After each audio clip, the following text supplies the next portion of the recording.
Priyadarshi God title लेते हैं, और इस पीरियड में आते आते वो अपने आप को सन ऑफ गॉड, मतलब भगवान के पुत्र, और सातवाहन अपने आप को सीधे सीधे भगवान मान लेते हैं कि they were having a quality of राम भीम, जो भी इंडियन गॉड है।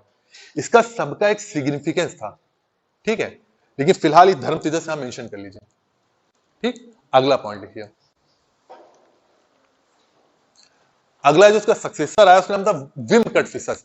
विम कटफिसस, विम, विम बार, Vima Kadphises,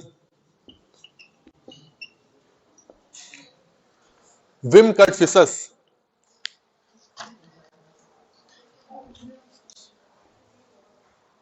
Wim Kutfissus introduced large number of gold coins. ये इसका सबसे इंपॉर्टेंट पॉइंट है। He introduced large number of gold coins during his reign.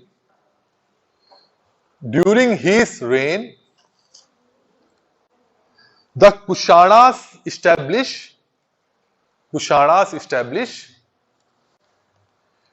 their control till Mathura.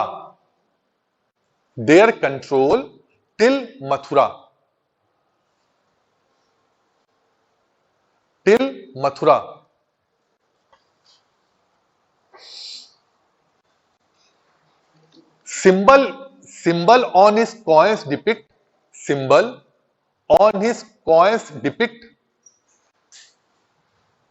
that he was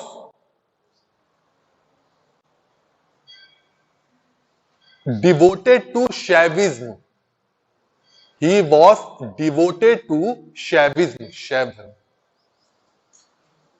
Shaivism.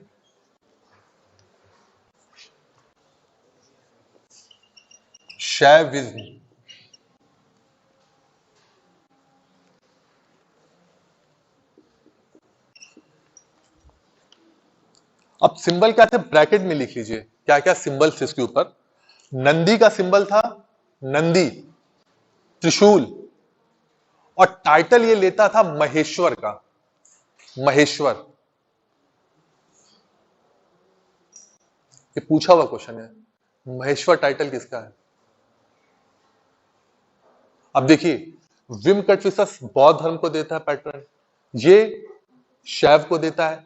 अब देखिए, एक इसमें छोटा टॉपिक है पोस्ट मौर्यास में, वो आज नहीं कल होगा, कल मैं बता दूंगा, रिलीजन का। इसी पीरियड में आके ब्राह्मण धर्म का रिवाइवल हो रहा है, इसी पीरियड में आके बुद्धिज्म धर्म में चेंजेस आ रहे हैं, बर्थ ऑफ महायाना से। ब्राह्मण धर्म में बहुत अलग अलग सेक्ट्स हो रहे हैं, वैष्णविज्म इसमें आ रहा है, शैविज्म इसी में आ रहा है, जो शाक्त धर्म इसी टाइम पे पीरियड में आ रहा है। चेंजेस जो हो रहे हैं, छोटा सा टॉपिक है लेकिन इंपॉर्टेंट टॉपिक है आपके नॉलेज के लिए, क्योंकि इसके बिना पोस्ट मौर्यास कंप्लीट नहीं होता है। वो मैं आपको कल बता दूंगा, क्योंकि आज ही में ये पूरा टाइम लग जाएगा। ठीक, आगे लिखिए। जो सबसे इंपॉर्टेंट है, हाँ, गोल्ड कॉइन्स के बारे में मैंने बताया। पहली बार गोल्ड कॉइन जो मिंट किया है वो किया बैक्ट्रियंस ने, इंडो ग्रीक ने, बट पहली बार बड़ी मात्रा में गोल्ड कॉइन्स मिंट करने वाले कुशाण थे, और प्लस सबसे प्योरेस्ट गोल्ड कॉइन्स, इनमें मिलावट की मात्रा बहुत ही कम थी। तो ये भी क्वेश्चन है, सबसे बड़ी मात्रा में किसने किया और पहली बार किसने किया है। अगला टॉपिक कनिष्क।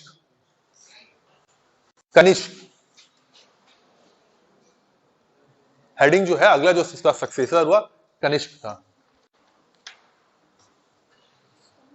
कनिष्क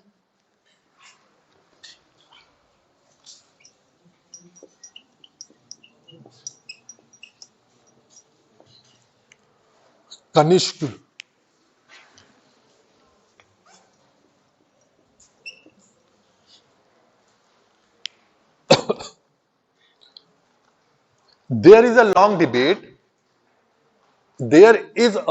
debate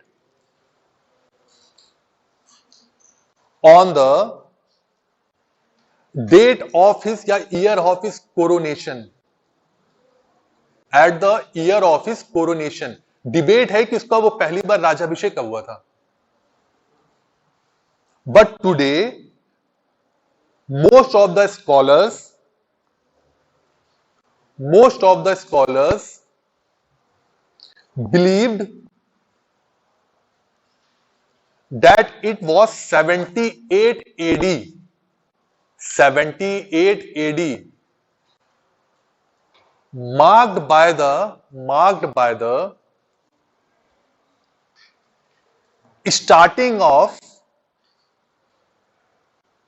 शक एरा। शक संवत जो है यही है, शक era.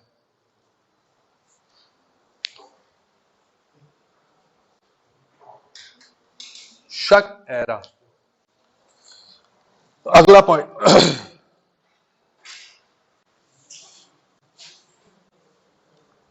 Point, Kanishka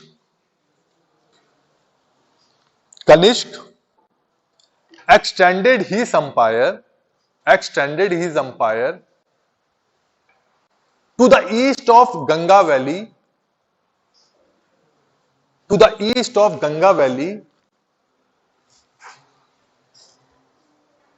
and the southward into Malwa region,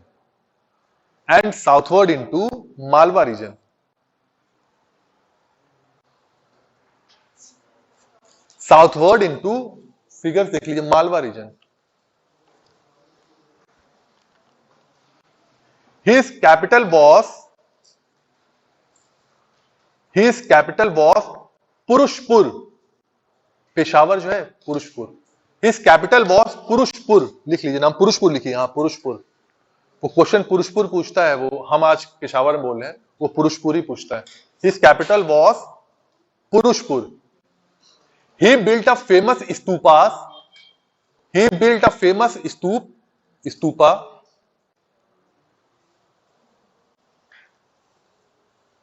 in his capital,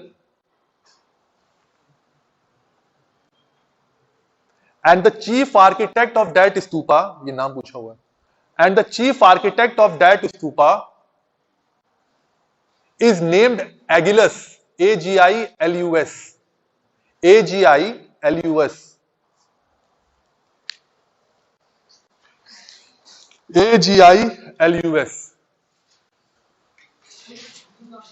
एगिलस ही है, वो ग्रीकी नेम है।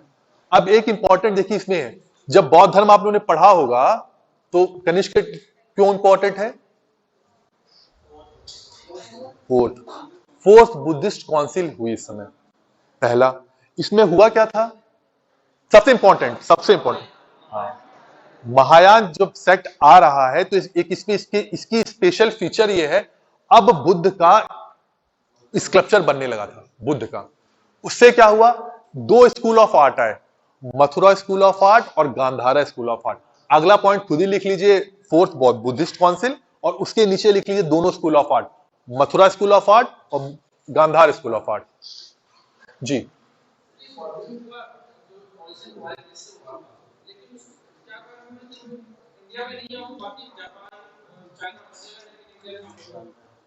ये एक पूरा टॉपिक है, डिक्लाइन ऑफ बुद्धिज्म। मैं दूसरी क्लास में पढ़ा रहा था, मैंने पढ़ाया टॉपिक है, मैं बता दूंगा आपको, 5 मिनट मुझसे मिलिएगा, मैं बाहर बताऊंगा। ठीक, अब Mathura school of art, Gandhara school of art. अब यहीं पे देखिए, आर्ट एंड कल्चर पढ़ाने टाइम नहीं मिलेगा, लेकिन यहीं पे लिख लीजिए स्पेशल फीचर्स क्या थे इसमें। मथुरा स्कूल ऑफ आर्ट, सामने डैश लगा लीजिए। Buddha image Mathura school of art में, Buddha image exhibit the spiritual feeling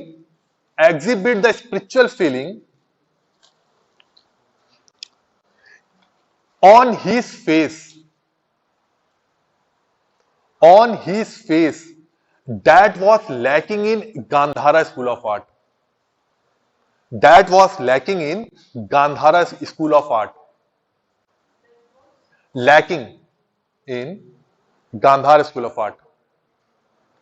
देखिए, उसको इस हिसाब से बनाया गया था कि वो पूरी मथुरा स्कूल ऑफ आर्ट है, वो इंडिजिनस है, इंडिया की है, तो उनको ईश्वर की तरह ही हमने प्रस्तुत किया कि he was in form of meditation, sir उनके बाल गंजे हैं, आंख बंद है, एक मुद्रा में बैठे हुए और ध्यान लगाए हुए। स्पेशल फीचर है। बट जब गांधारा स्कूल ऑफ आर्ट में आएंगे तो वो बाहर से मतलब जो बैक्टीरियन का जो इफेक्ट पड़ा है ग्रीक का, उसके इन्फ्लुएंस में हुआ था ये। इनमें क्या था, जो ग्रीक गॉड अपोलो है, उसी के वो इमिटेट कर रहे थे। उनके घुंघराले बाल हैं, उनकी मूछें हैं, बॉडी बिल्डर टाइप का उनको दिखाया गया है। तो ये है कि वो पूरा मस्कुलिन फीचर्स तो दिखा रहे हैं, बट जो स्पिरिचुअलिटी जिसके लिए फेमस है बुद्ध, वो वहां पे लैक कर रही थी। अगले लिख लीजिए, वो गांधारा स्कूल ऑफ आर्ट में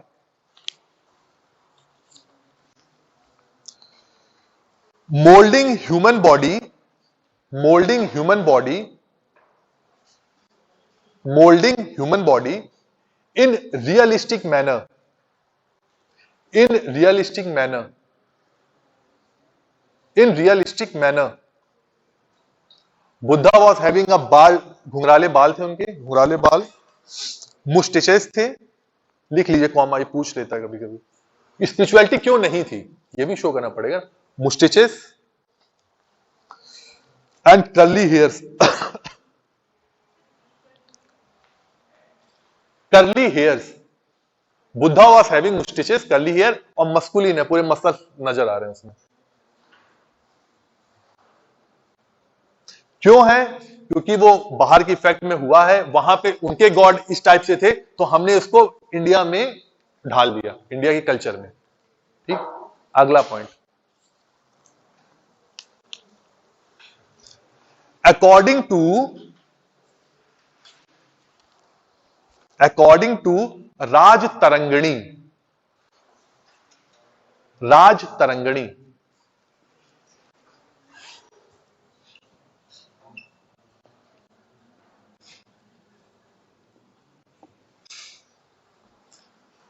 ब्रैकेट में लिख लीजिए कल्हण,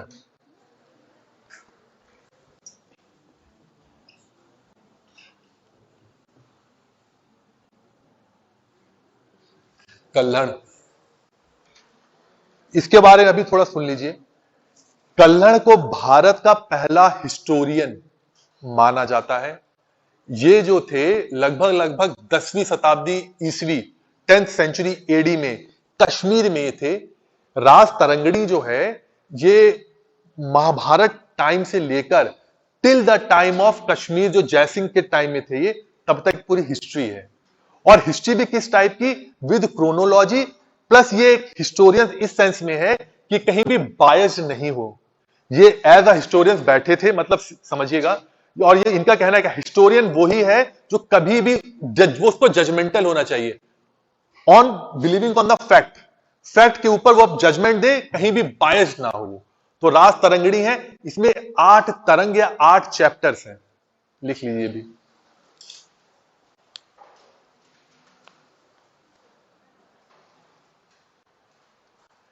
और यही ब्रैकेट लिख लीजिए, he mentioned the attributes of a true historian known as first historian of India, known as first historian of India, and he mentioned the true attribute of historians, of a historian. True attribute मतलब यही, वो बायस नहीं होना चाहिए, उसको facts के आधार पर judgement देना चाहिए, उसको किसी से भी कोई मतलब नहीं होना चाहिए, बिना राग द्वेष के उसको बात कहनी चाहिए। ट्रू एट्रीब्यूट ये है। ठीक, अब अकॉर्डिंग टू राज तरंगड़ी अब हम कंटिन्यू करेंगे। Kanishka build a city, Kanishka build a city, Kanishkapur, Kanishkapur in Kashmir, Kanishkapur, हां, इन कश्मीर। इसका मतलब यह था, जो उसका एक लिटरेरी एविडेंस है कि कनिष्क का जो रेन था कश्मीर तक था, उसका जो अंपायर था वो कश्मीर तक था। अगला पॉइंट, पुरुषपुर, कैपिटल इसकी पुरुषपुर है, इसने सिटी बनाई जिसका नाम था कनिष्कपुर। ठीक जी, नहीं पुरुषपुर, अच्छा मॉडर्न नहीं, पुरुषपुर मॉडर्न डे सिटी नहीं है उस टाइम पे। अगला point, he was having control on silk route, he मतलब Kushan were having control on silk route during his period, during his period silk route. अब ये सिल्क रूट क्या है आप लोग जरा कोई बताएगा? एक एक एक एक एक एक हाँ बताइए। नहीं, सिल्क रूट बैक इंपॉर्टेंट है आज के टाइम में, क्यों? हाँ, ये जो ओबोर है, one belt one road initiative जो इंडिया वो चाइना का है, या बेल्ट रोड इनिशिएटिव जो चाइना का है, उसका आधार ही यही था कि वो रिवाइवल करना चाहते हैं एंशिएंट टाइम के सिल्क रूट को। सिल्क रूट का सिग्निफिकेंस इकोनॉमी में तो है ही है कि वो सीधे मिल जाएगा आपके मेडिटेरियन ओशन तक, सी तक। साथ सिग्निफिकेंस ये भी है उस टाइम का क्या था कि यहीं से जो बुद्ध धर्म का एक्सपेंशन हुआ था इसी सिल्क रूट से। और आज के टाइम में चाइना की पूरी पूरी पॉलिसी है कि जो डेप्ट पॉलिसी है चाइना की कि दूसरे देशों को कर्जा इतनी बड़ी मात्रा में दो, और उसके बाद जो डेप्ट ट्रैप इसको कहते हैं, जब वो पूरा पूरा ट्रैप में फंस जाए फिर अपनी मांगे उन पे थोप दो। तो सामने रूप में तो यही है कि वो कहते हैं कि इससे हमारा फायदा नहीं, इससे सबका फायदा है, क्योंकि हम सबकी इकोनॉमी को मर्ज कर देंगे, सबका फायदा है। लेकिन जो उसका बिहाइंड द डोर वाली पॉलिसी ये भी है, जो डेप्ट ट्रैप पॉलिसी चाइना की है कि सबको इतना ज्यादा सस्ते दामों पे डेप्ट दे दो कि वो हमारे सामने खड़े ही ना हो पाए, बाद में अपनी पॉलिसी थोप दो उनके ऊपर। तो ही was having a control on silk root. Silk route के सामने लिख लीजिए यहीं पे, क्योंकि ट्रेड हो सकता ना पढ़ा पाऊं आगे, क्योंकि अगला गुप्तास है, यहीं लिख लीजिए काम का आ जाएगा। Silk route it was a route joining, it was a route joining China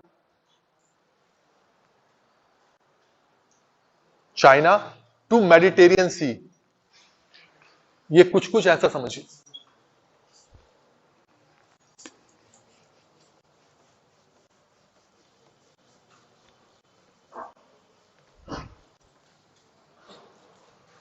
ये मान ली चाइना है, यहां पे आके कहीं मेडिटेरियन सी है, यहां पे।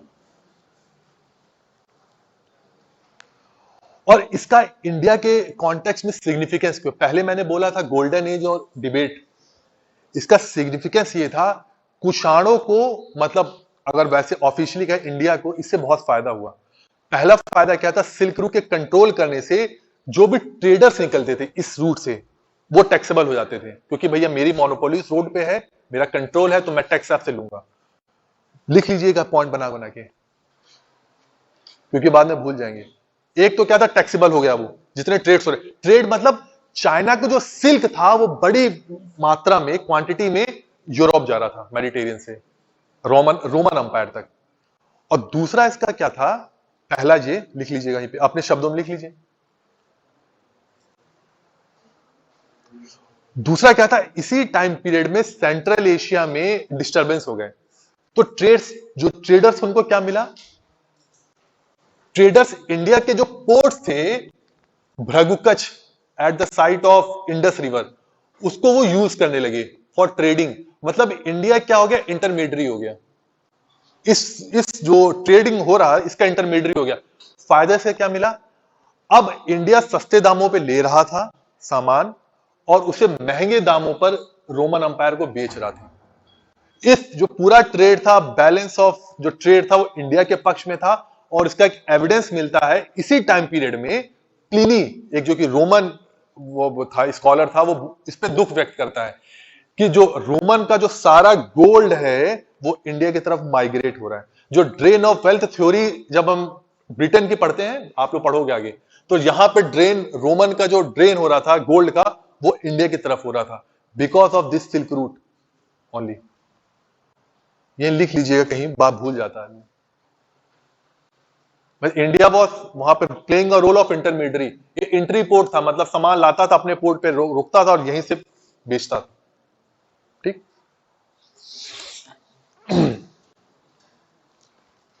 ही अगला पॉइंट, ही ऑल्सो एक्वायर्ड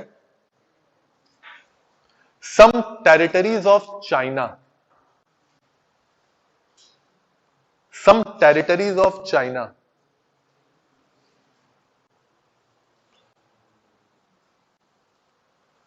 इसका ये है कि एक छोटी सी कहानी है कि चाइना जो कनिष्क था वो चाइनीज प्रिंसेस से शादी करना चाहता था। उसने कहा कि मैं शादी करना चाह रहा हूं। जो उनका सेनापति था पांचाऊ, वो उसको अपोज कर देता है, तो उस पर चढ़ाई कर देता है वो। कनिष्क पहली बार में तो हार जाता है, लेकिन दूसरी बार में कहता है कि वो जीत चुका था, बाद में शादी भी हुई थी।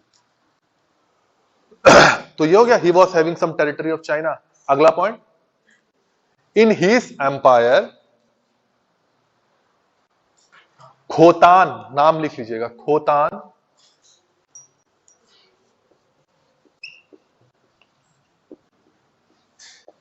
काशगर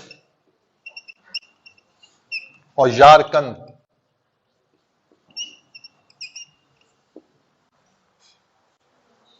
खोतान, काशगर और यारकंद। यारकंद ये सब, ये वेस्टर्न एशिया के आसपास थे, अरल सी के बाउंड्री पे। तो ये शो कर रहा था कि पूरा अंपायर इसका यहां तक था। ये सब, ये तीनों जो है सिटीज यहीं पे थे।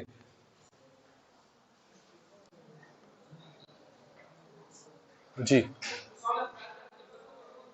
तिब्बत पे ऐसा कोई एविडेंस नहीं मिलता। टेरिटरी बैक्टीरिया पे, बैक्टीरिया बोला किसी ने? देखिए जो एम्पायर था वो बैक्टीरिया ही हो रहा है ना। ये जो यहीं पे तो बैक्टीरिया एम्पायर था, नॉर्दर्न अफगानिस्तान पे, यहीं पे शक आए थे, यहीं से पहले आए थे। कंट्रोल इसका एरिया वही था, लेकिन इसने क्या किया, कनिष्क ने, ये काफी अंदर तक आ गया। मथुरा में इसने कैपिटल बना ली, और कहते हैं पाटलिपुत्र तक इसने इन्वेशन किया था। तो बैक्टीरिया का तो एरिया वो बैक्टीरिया वाला ही है। जमुना रिवर था, आमू दरिया, वो क्या ना, वो एरिया जो था वो अरल सी वाला, ऑक्सस रिवर, वहां से लेके पूरा मथुरा कैपिटल थी। लेकिन ये भी कहते हैं कि पाटलिपुत्र तक उसने इन्वेजन किया था। अगला point, he provided he provided patronage to he provided patronage to पार्श्व पार्श्व अश्वघोष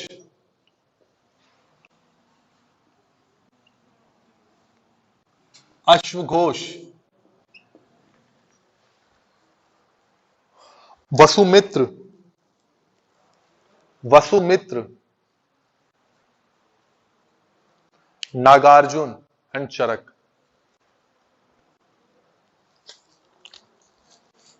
नागार्जुन एंड चरक, जो फादर ऑफ सर्जरी जो है चरक, वो पैटर्न यही दे रहा था।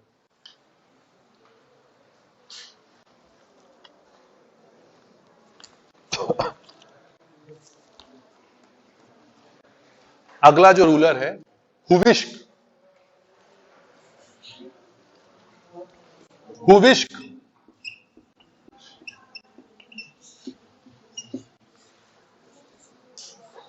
हुविश्क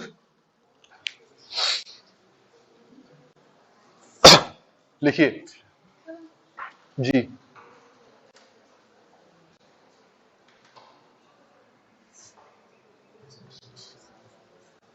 हीस लिखिए, maximum number of coins, maximum number of coins depicting the Hindu god and goddesses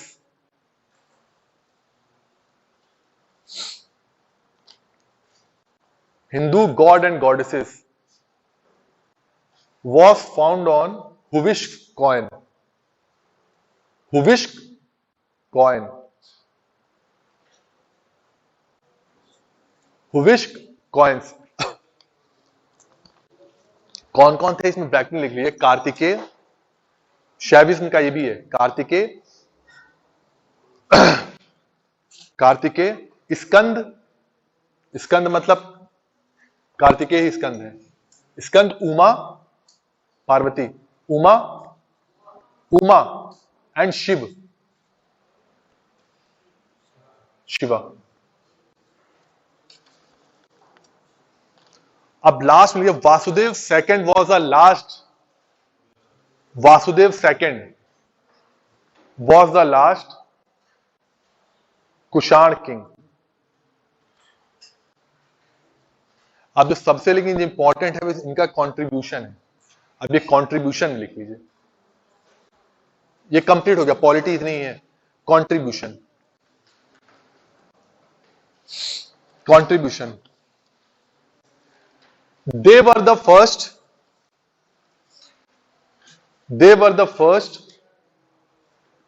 to issue gold coin. They were the first to issue gold coin on large scale, on large scale, with, अगला point, with control on Silk Route, with control on Silk Route, Silk Route, and their control till Central Asia, with control on Silk Route and their control till Central Asia, trade boost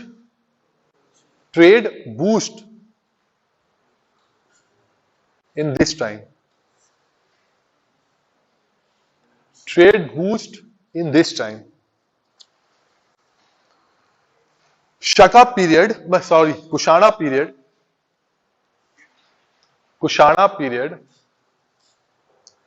saw the use of better cavalry,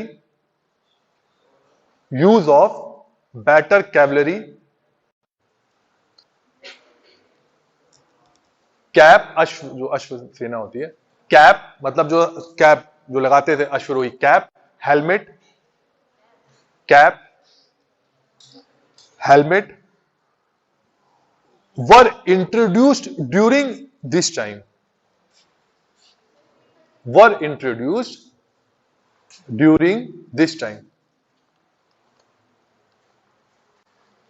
अगला, in polity they propagated, फैलाया या प्रसार किया, they propagated the divine origin of king,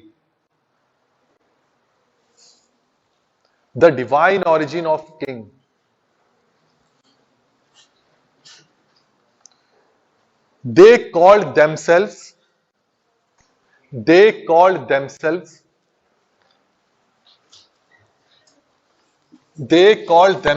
as son of God, Devaputra. They called themselves son of God. 9 बजे तक, 7:30 to 9, as son of God. अब देखिए एक छोटा सा फिगर है, इसको याद करने के लिए बना लीजिए। हमने यहां लिख दिया वैदिक पीरियड, मतलब अर्ली वैदिक पीरियड, ईवीए, एलवीए लेटर वैदिक पीरियड, मॉडर्न पीरियड है मॉडर्न एम्पायर, और पोस्ट मौर्य। ठीक, अब इसका जब गुप्ता पढ़ाऊंगा ना तो और प्रोपोगेट हो जाएगा थोड़ा सा। ईवीए टाइम में क्या है, जो राजा है क्या है वो, he was just a commander of गण। जो ट्राइब्स आपस में लड़ते थे तो राजा बस उनका एक कमांडर था। ठीक, यही राजा इसी पीरियड में आके ऐसा हुआ तो हेरिडिटी तो स्टार्ट हो चुकी थी कि वो जो कमांडर का चीफ था, कबीले का चीफ, उसका बेटा बनने लगा था, मतलब उस, लेकिन वो कंफर्म नहीं था कि वही बनेगा, और कोई भी चैलेंज कर सकता था। तो यहां लिख लीजिए एक छोटा सा, एक पूरी सीरीज बन जाएगी याद रखने के लिए, और ये काम आएगा आपकी समझ के लिए। यहां लिख लीजिए, he was just a commander in chief of a गण, ही वाज जस्ट, लिख लीजिए इसको, ऐसे बना लिए चार्ट, याद रखने में आसानी होती है। और कुछ भी पढ़िए आगे भी, जब मेंस के नोट्स बनाएंगे तो इसको इसी सेंस में बनाइएगा कि कॉन्टिन्यूटी और डिसकॉन्टिन्यूटी शो हो, कि जब आप बनाइए पॉलिटी तो शुरुआत करिए सीधे लेटर वैदिक पीरियड से और गुप्तास तक खत्म कर दिए, या आफ्टर गुप्तास। आप उठाइए इकोनॉमी पूरा लिख लीजिए, आप उठाइए कल्चर या सोसाइटी पूरा लिख लीजिए। तो उसमें क्या होता है, क्वेश्चंस भी आपको पता होंगे, कभी कोई क्वेश्चन पूछेगा तो थोड़ा सा बैकग्राउंड में बता सकते हो। एक अच्छा आंसर तभी माना जाता है कि आपको कॉन्टिन्यूटी पूरी पता हो और चेंजेस पता हो, क्या पहले क्या था और इन लोग ने क्या चेंजेस किए। तो चेंजेस मैं बता रहा हूं, लेकिन कॉन्टिन्यूटी थोड़ा लिख लीजिए पहले, आपने शब्दों में लिख लीजिए इसे। यहां पे बस एक कमांडर चीफ है गण का।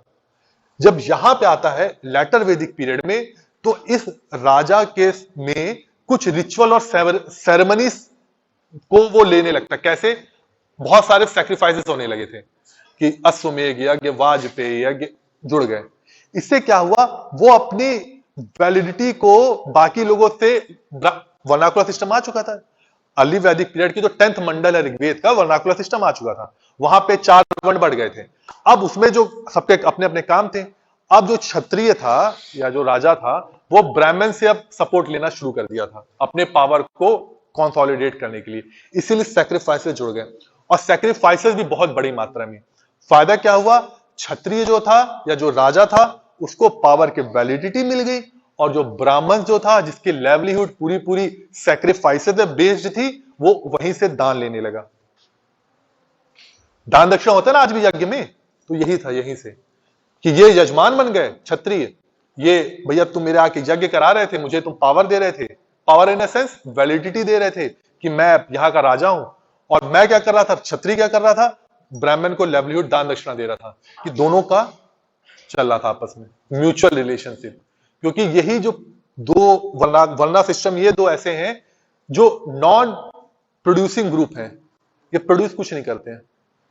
ये एक पैरासाइट थे जो वैश्यास और शूद्रास थे। टैक्स हमेशा वैश्यास से लिया गया क्योंकि वो उस स्टेट में था जो टैक्स दे सकता था। शूद्र के पास पावर ही नहीं थी टैक्स देने की, मतलब उसके उतना वो इंग्लिश ही नहीं था। वैश्यास टैक्स देते थे, ये नॉन प्रोड्यूसिंग ग्रुप थे, इनको चाहिए थी पावर, तो ब्राह्मण्स ने अपना किया, क्षत्रिय ने अपना किया।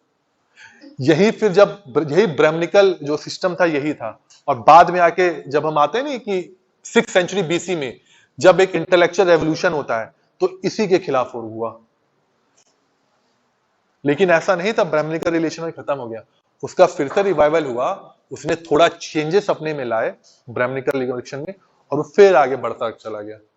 यहां पे उसके बाद शंकराचार्य ने तो बिल्कुल ही मोनोपोली स्टार्ट कर दी कि वहीं से बुद्धिज्म और जैन के जो डिक्लाइन पढ़ेंगे, जब पढ़ चुके होंगे, तो शंकराचार्य और कुमारिल भट्ट का बहुत बड़ा रोल प्ले किया उन्होंने। उन्होंने शो कर दिया कि आपका जो धर्म है जो वो हमारे उपनिषद से लिया गया है, या आप कुछ नहीं हो, आप हमारे उपनिषद से आपने अपने धर्म बात कर रहे हो। ठीक है, इसको लिख लीजिए यहां पे। बस यहां पे क्या, रिचुअल और सेरेमनी जुड़ गई, रिचुअल सेरेमनी जुड़ गई टू वैलिडेट हिज पावर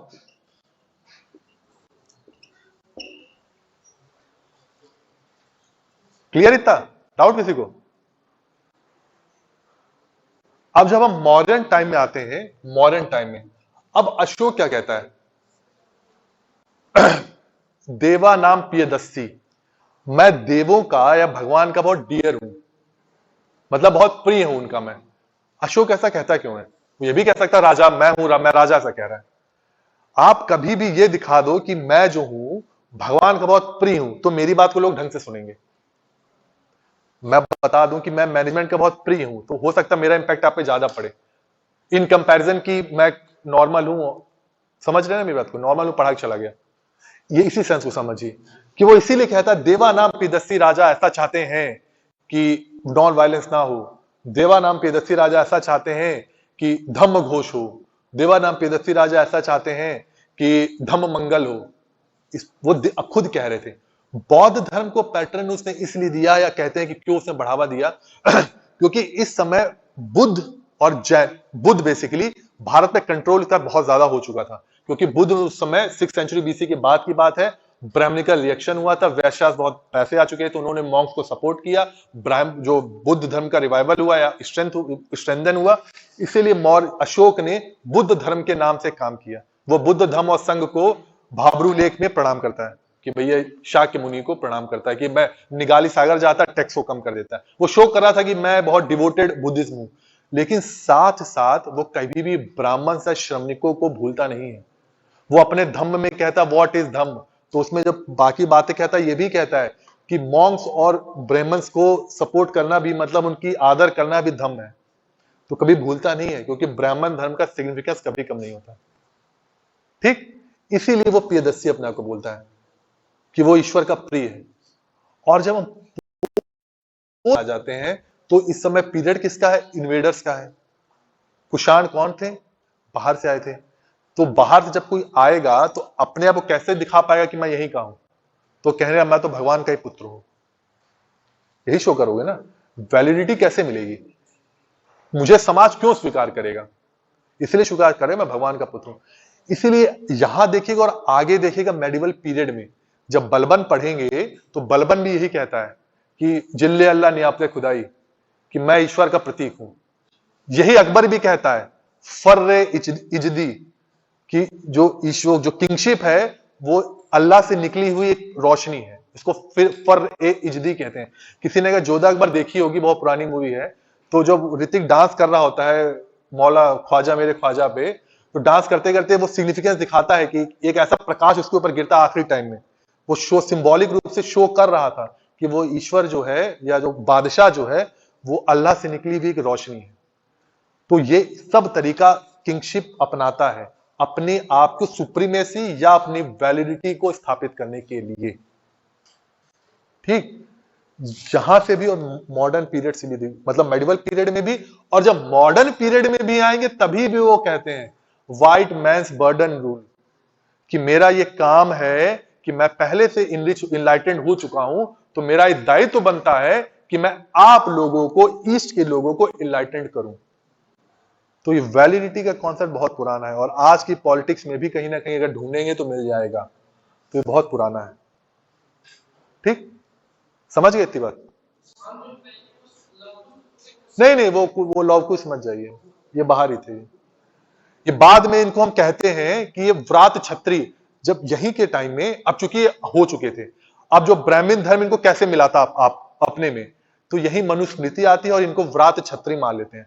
व्रात छत्री बहुत सामान्य भाषा में समझ लिए, दे वर नॉट एक्चुअल छत्री बट लाइक छत्री, डुप्लीकेट छत्री कह लीजिए सामान्य भाषा में। इनको व्रात छत्री कहकर हमारा जो सोसाइटी में मिला लेते हैं, एसिमिलेशन हो जाता है इनका सोसाइटी में। ठीक, ये पूरा पूरा इतना ही है बस। और कभी भी लिखे तो दिमाग सोचिए, खुद से एनालाइज करिए क्यों हुआ होगा, कैसे हुआ होगा, और ये ट्रेंड चला आ रहा है।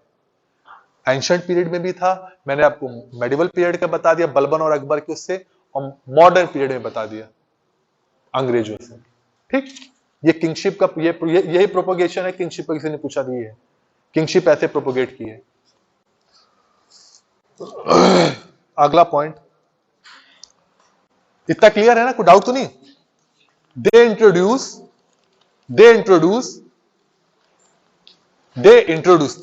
कुषाण्स इंट्रोड्यूस सत्रप सिस्टम या chhatrap system in India.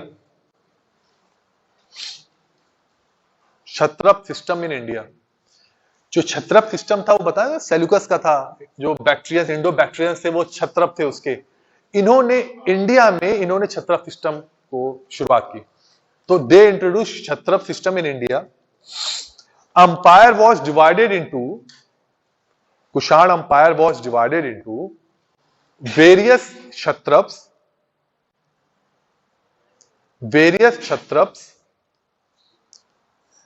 and each of them were governed by kshatrapis या क्षत्रपीस।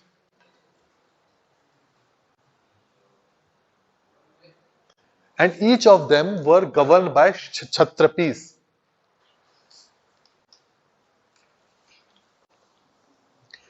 The system of dual rule लिख लीजिए पहले। The system of dual rule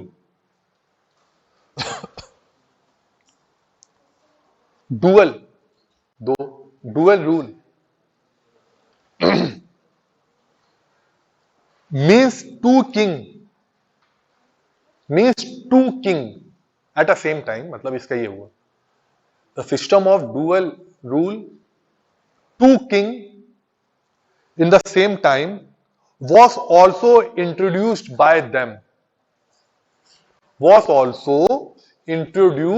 by them,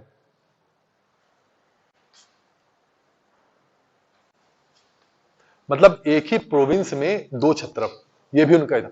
basically ये रोमन्स का था। मैंने कहा ना, जब कोई भी आता है तो अपना कल्चर, अपनी पॉलिटी लेके आता है। और भारत की ये हमेशा, उस दिन भी क्वेश्चन पूछा गया था, भारत में ऐसा क्या खास है, हमें अपनी अच्छाई का क्या फायदा मिला। हम इतने ज्यादा फ्लेक्सिबल रहे कि हमने सबको अपने में मिला लिया, हमने उनके कल्चर को अडॉप्ट कर लिया, या हमारे में वो मर्ज हो गए, और अपने आप को हमने इनरिच कर लिया। ठीक। अब मथुरा स्कूल ऑफ आर्ट और गांधारा स्कूल ऑफ आर्ट भी इनका कंट्रीब्यूशन है, लिख लीजिए। मथुरा स्कूल ऑफ आर्ट और Gandhara school of art Kushan time में शुरुआत हुई थी।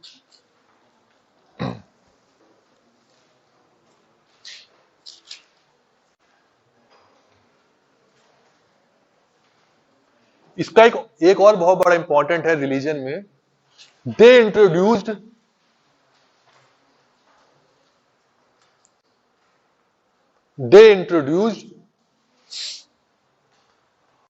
अ system known as Devkul. Devkul, लिख लीजिए, देवकुल।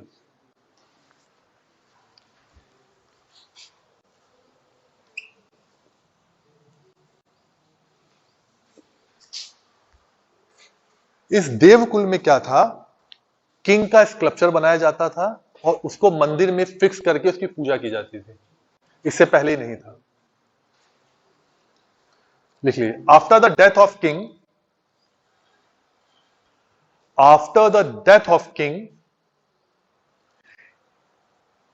his sculpture was made and was fixed in a temple to worship.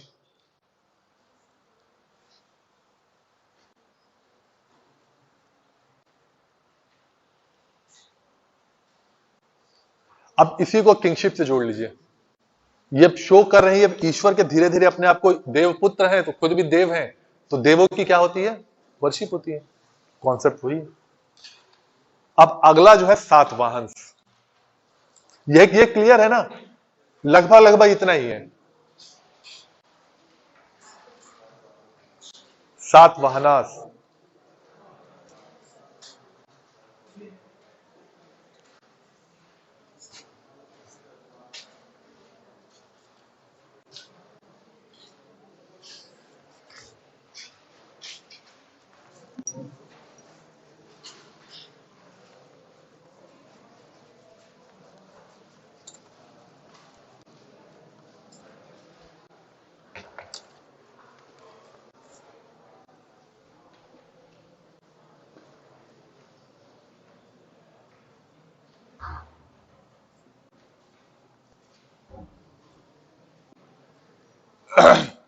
अब ये जैसे शो हो रहा है, ये आंध्रा तेलंगाना का पार्ट है, सातवाहना रूल। मतलब विंध्य रीजन के साउथ में ये अपने, अभी सुन लीजिए, ये स्वयं को दक्षिणाधिपति बोलेंगे। हम दक्षिण के अधिपति हैं, इनके कुछ कॉइन से दक्षिणाधिपति का टाइटल मिलता है। तो ये रीजन इसका यही है। एक फिगर बना लीजिए, याद रहता है।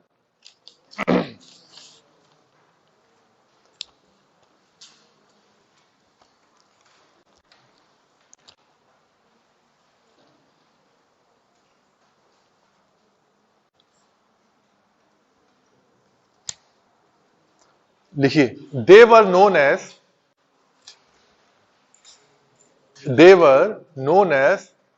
Andhra, Andhra,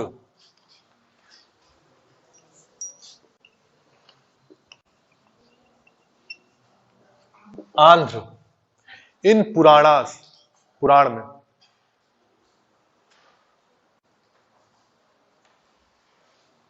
They were known as Andhra in Puranas. Their kingdom expands, yeah, their kingdom comprise of expand in region of Andhra Pradesh. Their kingdom comprise of expand in the region of Andhra Pradesh, Maharashtra और Telangana.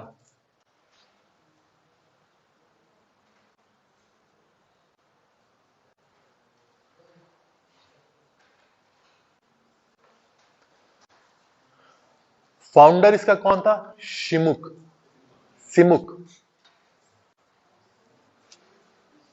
Simuka.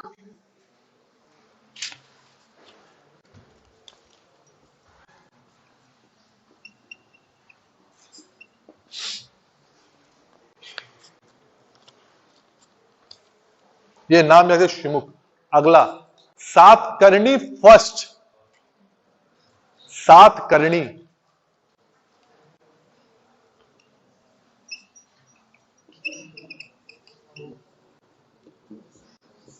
Satakarni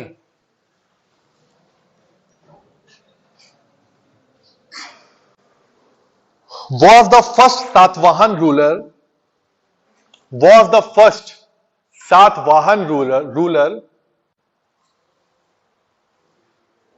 who brought Satvahanas, who brought Satvahanas in independent state, in independent state। प्रतिष्ठान, नाम लिख लीजिए, प्रतिष्ठान, प्रतिष्ठान was made capital of Satvahana kingdom, was made capital of Satavahana kingdom, Maharashtra के reason में। According to Nana Ghat inscription, नाना घाट, नाना घाट ये पुणे के पास पड़ते हैं ये सब क्षेत्र। नाना घाट inscription, he was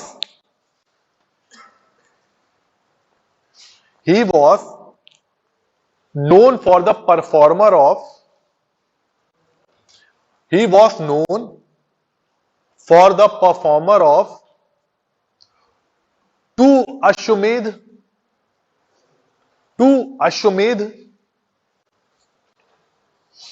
and one Rajsui यज्ञ, and one राजसूय यज्ञ, राजसूय यज्ञ।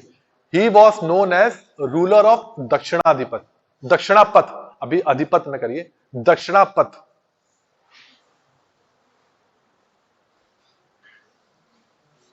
दक्षिणापथ ये, हाँ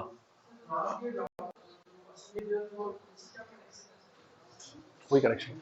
मैं बार बार कहता हूं राम का जो अश्वमेध यज्ञ है वो अभी इंडिया की क्रोनोलॉजी फिट नहीं होता है अभी। अब अयोध्या में अब राम पे अब रिसर्च स्टार्ट होंगी, अब यूनिवर्सिटी बन रही है, तब राम को पता चलेगा राम का क्या करना है।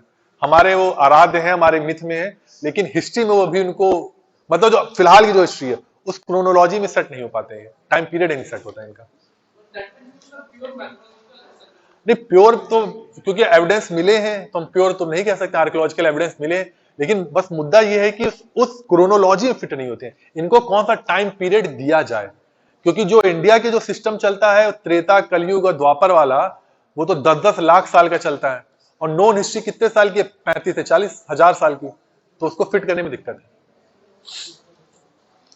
अब नानाघाट इंस्क्रिप्शन सबसे ज्यादा इंपॉर्टेंट है, वो लिख लीजिए।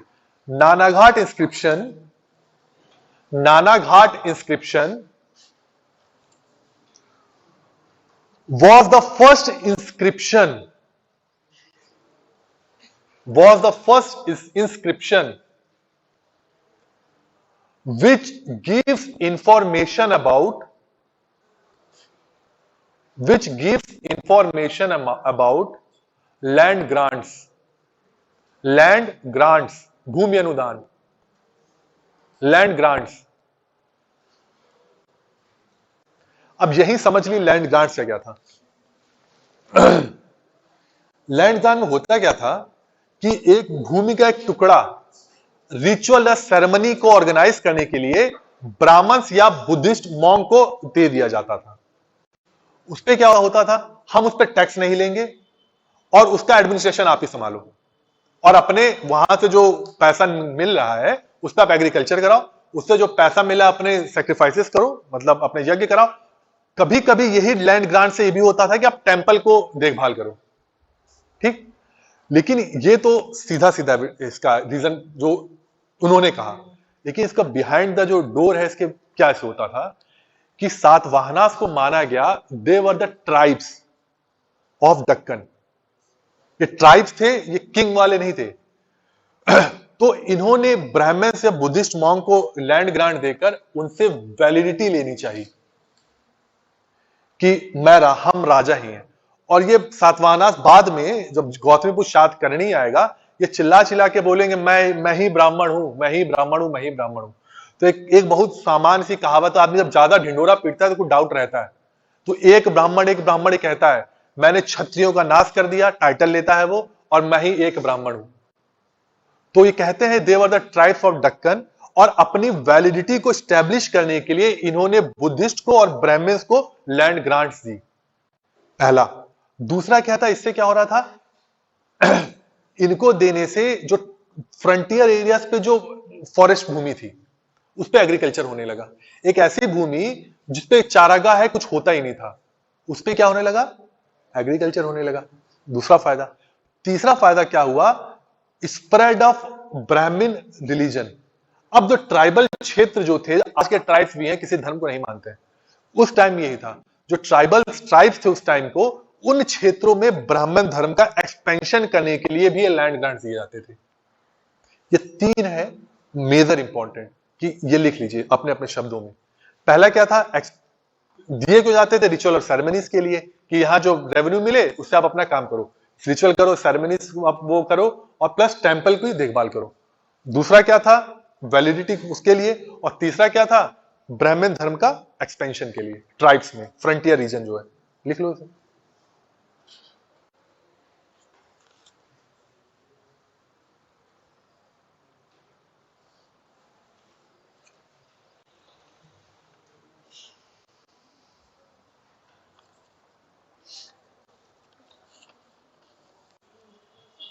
ठीक। लैंड ग्रांट्स का पहला जो एविडेंस, आर्कियोलॉजिकल एविडेंस यही मिला। और इसके बाद लैंड ग्रांट्स खूब बड़ी मात्रा में दिए जाने लगे। और आफ्टर गुप्तास, या at the time of Guptas, जो फ्यूडल सिस्टम रेज आता है इसमें पिक्चर में, उसका बहुत बड़ा एक रीजन भी लैंड ग्रांट से बन जाते हैं। कि मैंने पहले भूमि दी किसी को, भूमि देने के बाद मैंने एडमिनिस्ट्रेशन पावर दिया, उसके बाद भूमि मैंने परमानेंटली दे दी कि एडमिनिस्ट्रेशन भी आप करो, मिलिट्री भी आप देखो, और बाद में हमें हो तो आपका जो बचे रेवेन्यू हमें दे दो। तो जो उस भूमि के मालिक थे वही बाद में फ्यूडल्स बन गए, और राजा की इंटरडिपेंडेंसी इन पे बहुत ज्यादा बढ़ गई। और यही राइज ऑफ फ्यूडल्स, जो फ्यूडलिज्म आता है आफ्टर गुप्ता। क्योंकि पहले तो जब तक केंद्रीय सत्ता, जब सेंट्रलाइज पावर मजबूत थी, तब तक तो इन पर कंट्रोल रहा। लेकिन जैसे वो वीक बनी, वीक रूलर्स आए, तब ये इन्होंने अपनी मोनोपोली स्थापित कर दी, और ये फ्यूडल सिस्टम का यही राइज हो जाता है। लैंड ग्रांट्स बहुत बड़ा रीजन था उसका। अगला पॉइंट, आफ्टर हिज डेथ, मतलब after the death of Satakarni first, after his death the history of सातवाहनास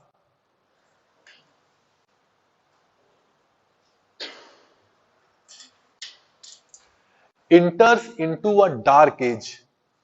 history of Satavahana लिख लीजिए। History of Satavahanas enters into a dark age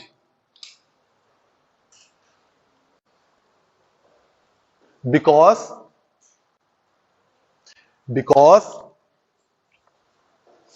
they were displaced by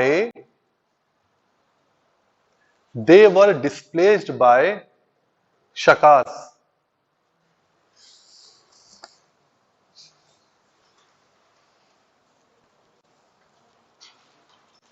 displace by Shakas. कब तक, till the, मतलब full stop लगा लीजिए, the revival of Satavahanas was again started from the time period of Gautami putra Satakarni. Gautami putra Satakarni.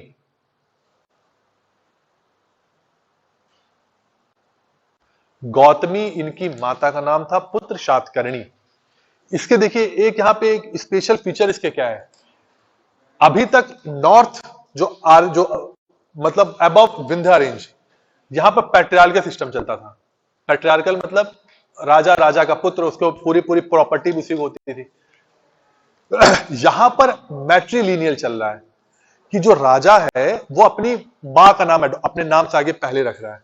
तो एक ये भी सिग्निफिकेंस है कि ये इनको ट्राइब्स कहा गया कि ये मैट्रियार्कल सिस्टम है, मैट्रिलिनियल सिस्टम आज भी भारत के ट्राइब्स में पाया जाता है कि मातृवंशी परंपरा, कि वो अपनी माता का नाम अपने नाम से आगे रखते हैं या अपनी प्रॉपर्टी जो उनकी इनहेरिट उनकी डॉटर करती है। यहां पर किंगशिप तो इनहेरिट नहीं हो रही थी डॉटर्स को, राजा का पुत्र ही राजा बन रहा था, लेकिन ये शो कर रहा है कि जो मदर्स थी, जो वीमेंस थी, उनकी सोसाइटी में इन्फ्लुएंस बहुत ज्यादा था। ठीक, ये इंपॉर्टेंट थिंग ये भी है। जब सोसाइटी में हम पढ़ते हैं ना वीमेंस का क्या रोल था, सोसाइटी में पढ़ते हैं तो वर्नाकुलर सिस्टम पढ़ा जाता है, कास्ट सिस्टम पढ़ा जाता है, और आखिरी जो बहुत मोस्ट इंपॉर्टेंट पार्ट है, स्टेटस ऑफ वुमेन किसी भी सोसाइटी का। तो यहां पे ये था कि वुमेन्स की स्टेटस बहुत अच्छा था। अगला पॉइंट देखिए, डार्क एज इस सेंस में हम कह देते हैं कि कोई स्ट्रॉन्ग रूलर नहीं था, ये वो अपने एरिया से डिस्प्लेस कर दिया गया था, वो छोटे छोटे भागों में बट गए थे, लेकिन ऐसा नहीं सातवाहनास खत्म हो गए थे। अगला point, in this dark age, in this dark age we get information about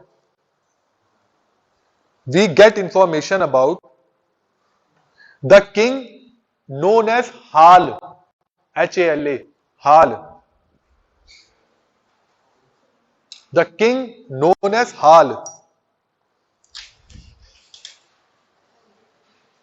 who compiled the famous book known as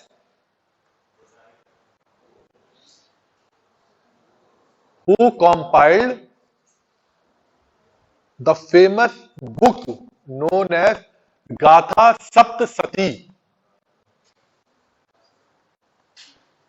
bracket ले लिया, प्राकृत में है ये, प्राकृत गाथा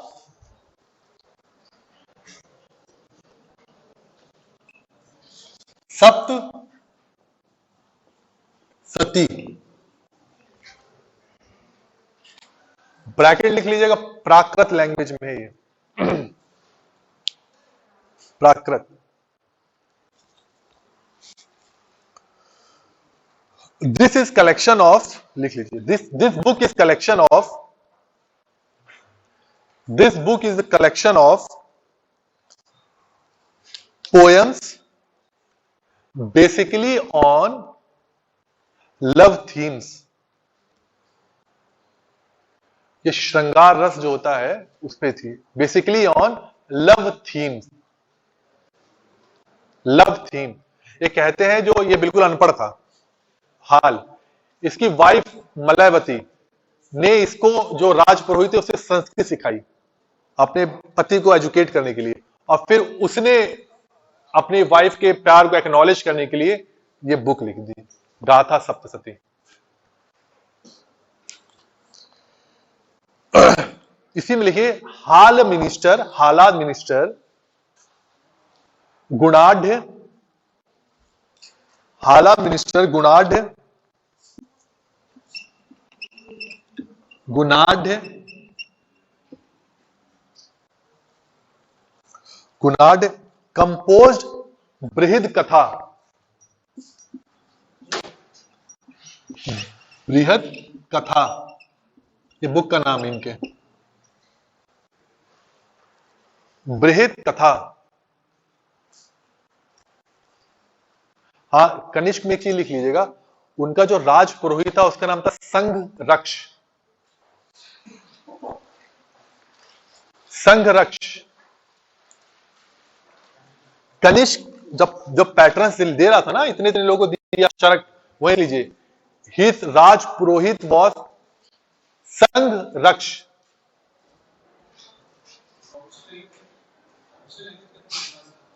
कुशाण की संस्कृत नहीं है, ऐसा कुछ एविडेंस नहीं है ऑफिशियल लैंग्वेज। संस्कृत सुनिए, वो पूरा पूरा रिवाइवल नहीं। संस्कृत जो है पहली बार रुद्रामन में हम पा जाते हैं, जूनागढ़ इंस्क्रिप्शन में।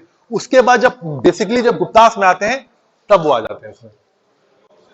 ऑफिशियल लैंग्वेज नहीं थी। आप देखिए जब महायान आता है, महायान के टाइम में क्या हुआ, पाली और प्राकृत आती है। महायान के जो वो था वो संस्कृत का यूज होने लगा था महायान टाइप में, और जो कि महायान को पैटर्न्स इन्होंने दिया था, इनका काम तो संस्कृत में ही होगा। महायान को जो पैटर्न्स कनिष्क ने दिया था ना, तो इनका काम संस्कृत में होने लगेगा। लेकिन ऐसा कहीं नहीं मिलता कि किसको ऑफिशियल लैंग्वेज क्या थी।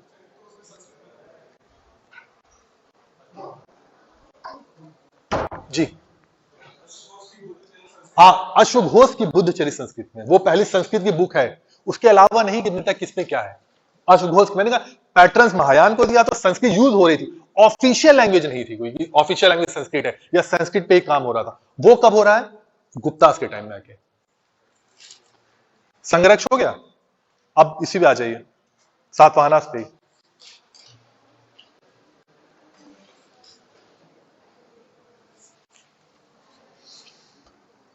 अब जो सबसे इंपॉर्टेंट है, गौतमी पुत्र शातकर्णी। गौतमी पुत्र Satakarni, he was the most famous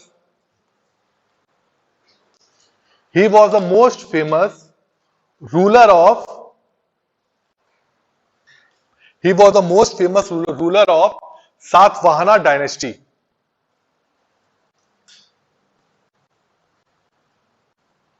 Most famous ruler of Satvahana dynasty. He made Satavahanas a major power of South India. He made Satavahanas the major power of South India. He called himself, एक ब्राह्मण इसकी title था।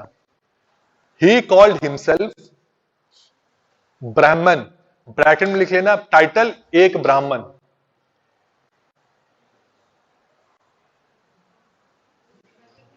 एक ब्राह्मण, एक ब्राह्मण। he destroyed many Kshatriya ruler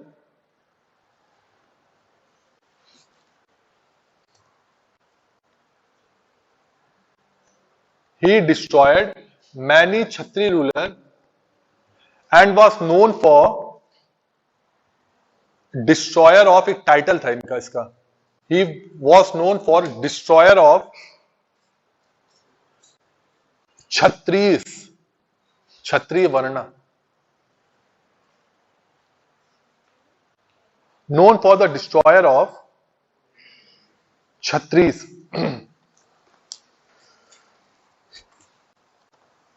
He is also believed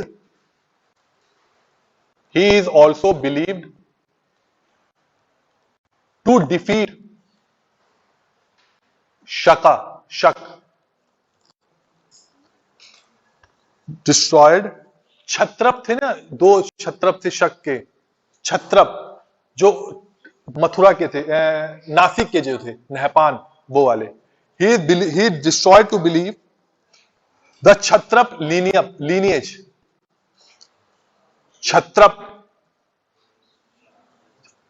Kshatrapa of Nashik, Nashik जो क्षत्रप थे उसको डिस्ट्रॉय किया था। Named Nahapana. He is believed to destroy the Kshatrap lineage, bracket लिख लीजिए, Kshatrap of Nashik, Kshatrap of Nashik.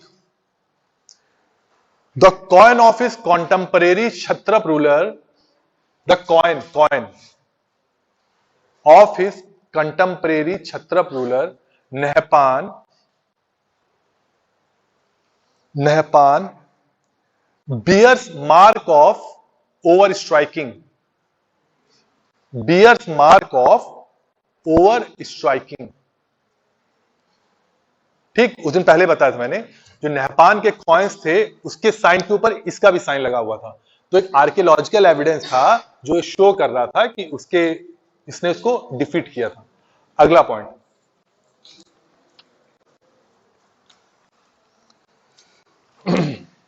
he was a he was a devoted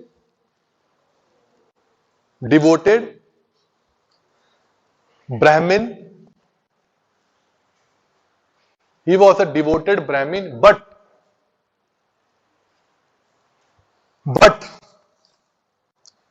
he also donated land grants to Buddhist monk.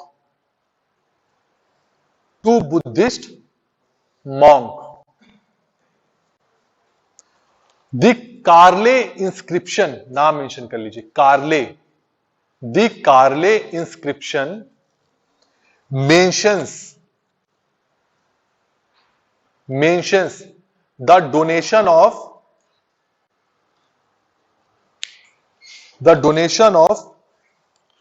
कार्जिक village का नाम था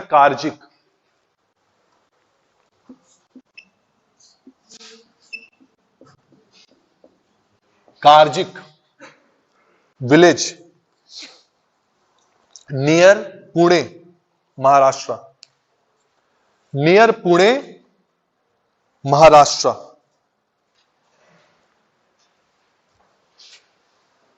अगला पॉइंट, अगला जो रूलर है उसका नाम वशिष्ठ पुत्र पुलुमावी, वशिष्ठ पुत्र, इसकी जो मदर नाम था वशिष्ठ था।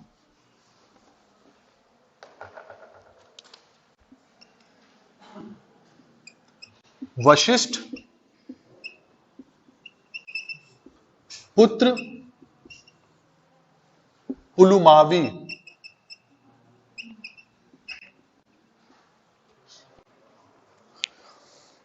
he was the only Satvahana king,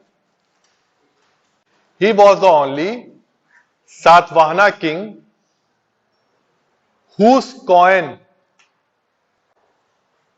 was found in Andhra Pradesh,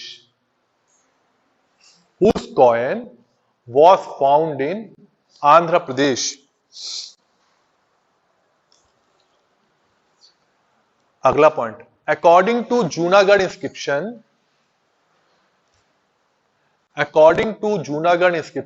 किसका Junagadh inscription? Rudradaman. According to Junagadh inscription, the king Rudradaman defeated the Dakshinadhipati, इसको वो दक्षिणाधिपति कहता है, defeated Dakshinadhipati 2 times, but because of marital relation he forgived him,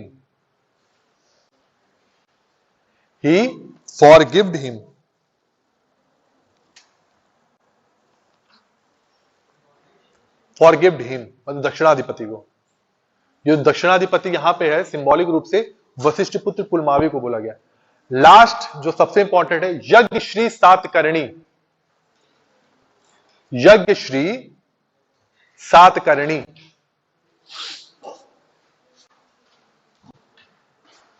यज्ञ Shri Satakarni,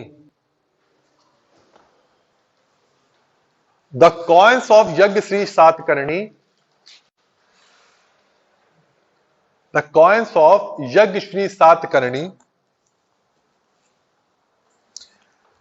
carries the picture of ship, which signifies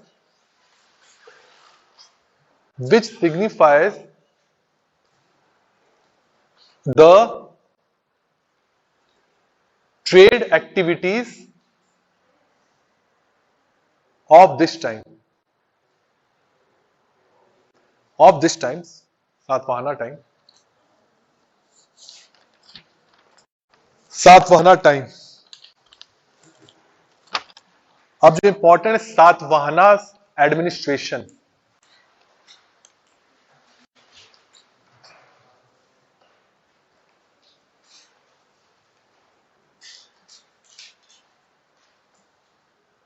Satavahana administration लिख लीजिए पहले. Administration of Satavahanas, administration of Satavahanas was entirely based on Shastras, शास्त्र.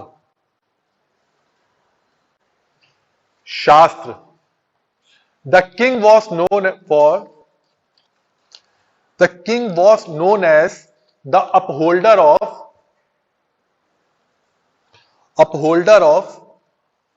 dharma, upholder of dharma,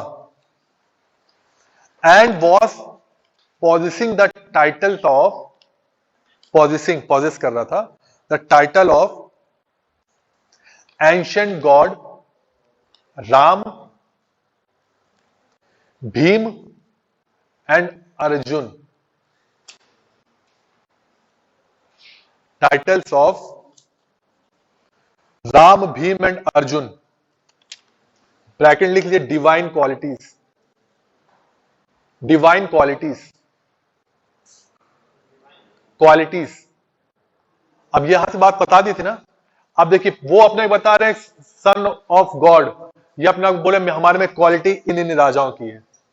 अब इन्होंने सीधे सीधे अब ये लोग सिद्ध करने लगे कि हम ये हैं, हम राम हैं, हम गॉड हैं, हम ये हैं. ठीक. अब ये है प्रोपोगेशन डिवाइन किंगशिप की, जो डिवाइन वो है थ्योरी है, यही है कि वो यहां से शुरू होते हैं और धीरे धीरे स्वयं ही को ईश्वर मानने लगते हैं वो लोग. क्लियर. अगला point, सातवाहनास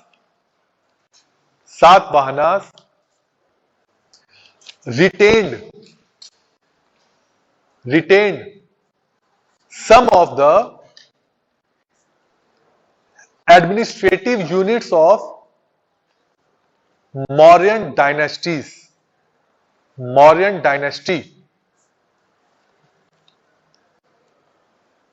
like kingdom was divided into various ahars. Kingdom was divided into various aharas.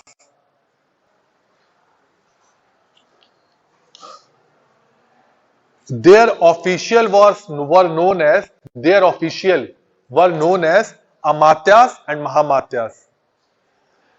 Their official, ये aharas के official were known as Amatyas और Mahamatyas.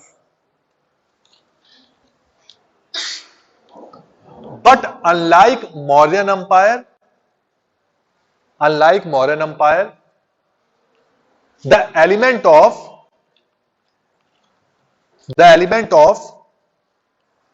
military and feudal elements were found in Satvahana's administration. देखिए अब time खत्म हो गया, इसका ये समझ लीजिए. अब अभी तक क्या था, जो एडमिनिस्टर जो कर रहा था, एडमिनिस्ट्रेशन किसके हाथ था? एक अधिकारी के हाथ में था. बट ये अधिकारी केवल एडमिनिस्ट्रेशन करता था, इसके पास मिलिट्री पावर नहीं थी. इस टाइम क्या होने लगा, अब जो प्रोविंस का हेड है उसको हम सेनापति कहने लगे. सेनापति का सेंस इसलिए कहने लगे कि अब वो एक मिलिट्री को अपने अंडर रख रहा था. गांव है, ग्राम का जो हेड है उसको हम गौलमिक कहने लगे.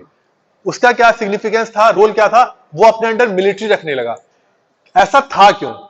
ऐसा माना जाता है कि इस समय जो ट्राइब्स थे वो इनके खिलाफ अगेंस्ट ब्राह्मणिकल एक्सपेंशन रिवॉल्ट कर रहे थे। तो इनको कंट्रोल करने के लिए अब एडमिनिस्ट्रेटिव ऑफिसर को मिलिट्री पावर भी उनको दे दी गई थी। ये इनके एडमिनिस्ट्रेशन का सबसे इंपॉर्टेंट फीचर है। ठीक, ये थोड़ा सा कल लिखवा दूंगा। और जो सबसे इंपॉर्टेंट है इसके बाद रिलीजन, यहां पर जो चेंजेस हुए रिलीजन में वो कल हो जाए, कल गुप्ता कल शुरू होगा।